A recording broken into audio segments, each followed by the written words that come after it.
बरेली हिंसा में पुलिस ने बहुत बड़ा खुलासा किया है।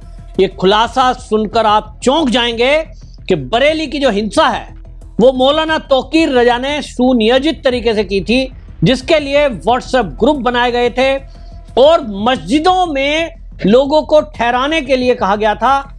जो बरेली क्षेत्र है उसमें आपको बता दें कि लगभग 390 मस्जिदें हैं, जिसमें प्रत्येक मस्जिद में 100 लोगों को ठहराने की व्यवस्था की गई थी। ये लोग बाहर से बुलाए गए थे। बंगाल का कनेक्शन इस हिंसा में सामने आ रहा है।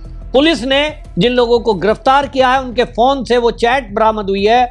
सबूत के तौर पर उन लोगों ने बताया है कि किस तरह से मौलाना तौकीर रजा के कहने पर यह सारा खेल रचा गया और इसमें आसपास के क्षेत्र में खासतौर से पश्चिम बंगाल से बड़ी संख्या में बच्चों को बुलाया गया और ऐसे बच्चे जो पत्थरबाजी में एक्सपर्ट हों। ऐसा एक प्लान बनाया गया कि बच्चों को आगे करके पुलिस पर हमला करना है और खुलासा यह भी हुआ कि पुलिस कर्मियों को टारगेट करना था, यानी निशाना था पुलिस का कर्मी, पुलिस के अधिकारी। पुलिस वालों की हत्या करने तक के भी लिए मौलाना तौकीर रजा का वायरल हुआ एक पुलिस के पास जो वीडियो पहुंचा है उसमें मौलाना तौकीर रजा कह रहा है हमको हर हालत में यह आंदोलन करना है, पुलिसकर्मी की हत्या करनी पड़े तो करेंगे। यानी नेता पूरी तरह पूरे प्रदेश को जलाने का षड्यंत्र रच चुका था। सोचिए अगर पब्लिक को इतना भड़काया जाएगा कि हमें पुलिस को टारगेट करना है, यही तो हो रहा है। ये जो आंदोलन हुआ लद्दाख में, आपने देखा कि वहां पुलिस और सीआरपीएफ पे अटैक हुआ। नेपाल के अंदर भी यही हुआ है।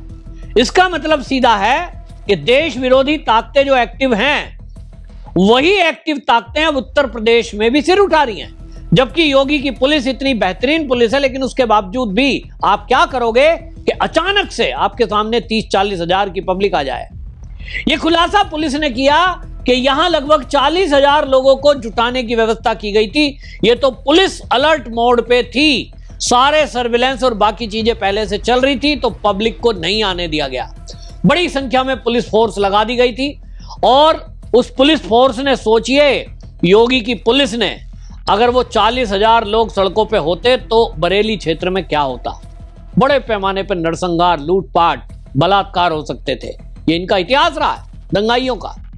तो एक तरह से योगी आदित्यनाथ ने बरेली के लोगों को बचा लिया और साथ के साथ पूरे यूपी में यह बवाल फैल सकता था अगर पुलिस की गोली से 10-20 लोग मारे जाते, क्योंकि पुलिस पे हमला होता।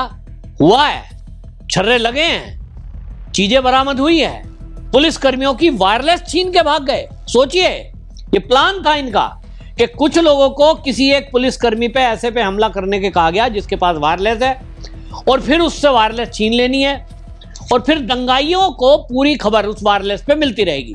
भाई पुलिस अधिकारियों का संदेश आएगा, इधर जाओ उधर जाओ, दंगाई उधर हैं। यानी ये पूरा प्लानिंग के साथ इन्होंने वायरलेस भी छीनी, पुलिस कर्मियों पे हमले किए और पुलिस कर्मियों पे हमले करके उनको एक सीधी बात थी कि पुलिस को दौड़ा देना था, फिर तांडव करना था, उत्पात करना था।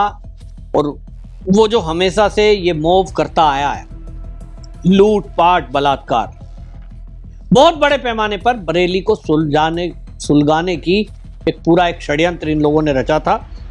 इस पर जो बरेली के एसपी हैं उन्होंने प्रेस कॉन्फ्रेंस करके खुलासा किया। आप सुनिए खुद क्या कहा उन्होंने। ये हम लोग जितने भी अभियुक्त जिनसे पूछताछ की जा रही है और उसमें विशेषकर ऐसे लोग जो प्रमुख लोगों में से थे इस पूरे प्रोटेस्ट को ऑर्गेनाइज करने में, उनसे हम लोग पूछताछ कर रहे हैं। जैसे जैसे और लोग गिरफ्तार होंगे तो और बाकी चीजें भी क्लियर होंगी कि इसके संबंध में फाइनेंशियल ट्रांजेक्शन किसने की थी, अगर कोई रिसोर्सेज प्रोवाइड किए गए थे तो किसके द्वारा किए गए थे। और जैसे फरत नाम का व्यक्ति है, इसने काफी इसमें अग्रणी रोल पीछे रहते हुए प्ले किया, जिसने वहां पे शरण भी दी ऐसे लोगों को जो इस घटना की प्लानिंग में शामिल थे। और उसके साथ साथ वीडियो को प्रसारित करने में भी, वीडियो को एक तो लोगों को वीडियो बनाना अपने मोबाइल से, उस वीडियो को लोगों को भेजना और उन लोगों को फोन करके ये भी कहना कि आप इस वीडियो को जगह जगह प्रसारित करें। तो ये भी कल गिरफ्तार हो। अभी हम लोग जो दर्ज मुकदमे, हमारे पास 10 मुकदमे दर्ज हैं जिनकी विवेचना हम लोग इंश्योर कर रहे हैं कि इनकी विवेचना अच्छे तरीके से हो। जितने अभियुक्त सामने आ रहे हैं वो जेल भेजे जाएं उसके बाद जो भी विधिक प्रावधानों के अंतर्गत पॉसिबिलिटी होगी उसकी पर कार्रवाई की जाएगी। बाहर के जो लोग थे जैसे आपने बताया था, क्या उसके ऊपर कुछ डेटा मिल पाया है, कितने लोग बाहर से आए थे? हम लोगों के पास इंटेलिजेंस से भी इनपुट है, हम लोगों के जो अपने एसओजी सर्विलांस टीमें होती हैं उनसे भी इनपुट है। कुछ लोग हमने आइडेंटिफाई किए हैं बाहर के लोग जो मौके पे इस घटना में उस भीड़ में शामिल थे। उनमें से कुछ लोगों का ये भी पता चला है कि 1-2 लोग बाहर के ऐसे भी थे जिनके द्वारा संभवतः फायरिंग की घटना की गई। उनके लिए हम लोग और डीपली इन्वेस्टिगेट कर रहे हैं और बातचीत कर रहे हैं। अगर दूसरे जनपद से भी सहायता की आवश्यकता होगी तो वहां की पुलिस से भी संपर्क करके उनकी भी सहायता लेके हम लोग इनको गिरफ्तार करेंगे। सुना आपने, एसएसपी बरेली बिल्कुल साफ बता रहे हैं कि किस तरह से ये जो हमला हुआ है सुनियोजित था, पुलिस को टारगेट किया गया था, पुलिस को टारगेट करके उसी के ऊपर हमला करना था। और ये सारा का सारा मौलाना तौकीर रजा और इसके साथी जो आईएमसी कंपनी के आईएसएम इनका इन्होंने एक संस्था बना रखी है, राजनीतिक दल कह लीजिए, वो आईएमसी इसके डॉक्टर नफीस एक निकट सहयोगी हैं, उनके ऊपर भी पुलिस ने कार्रवाई की है। चीजों में जो अभी तक पुलिस ने खुलासा किया है वो काफी खतरनाक है और ये कहा जा रहा है कि अगर ये अपने मंसूबे में मौलाना तौकीर कामयाब हो जाता तो बड़े पैमाने पे पूरे यूपी में हिंसा फैलाने का इसी बरेली के माध्यम से, क्योंकि आप देखिए कि जो पूरी दुनिया में 2 ही लोग तरह की विचारधारा इस्लाम में चलती है, एक है आपका बरेलवी, बड़ी संख्या में उनके फॉलोवर हैं, और एक है देवबंदी। तो बरेली जो है एक ऐसा सेंटर है जहां देश विदेश के इस्लामिक लोग जुड़े हुए हैं। इनकी प्लानिंग थी कि किसी तरह पुलिस पे जब हमला होगा तो पुलिस बदले में कार्रवाई करेगी, और अगर पुलिस की गोली से कोई लोग मारे गए और वो भी बच्चे, तो जैसा ये करते हैं फिर विक्टिम कार्ड खेला जाएगा। देखो योगी की पुलिस ने बच्चों को मारा है, नैरेटिव यही सेट किया जा रहा है, मोदी हो या योगी। अब आप देखिए जहां भी भाजपा की सरकारें हैं, उत्तराखंड में इसी तरह से जबरन बैठे हैं सड़कों पे, उनका भी यही कोशिश है कि किसी तरह धामी की पुलिस उनको जबरन उठाए, वहां हिंसा हो। जब हिंसा होगी तो नैरेटिव सेट होगा। और इसी तरह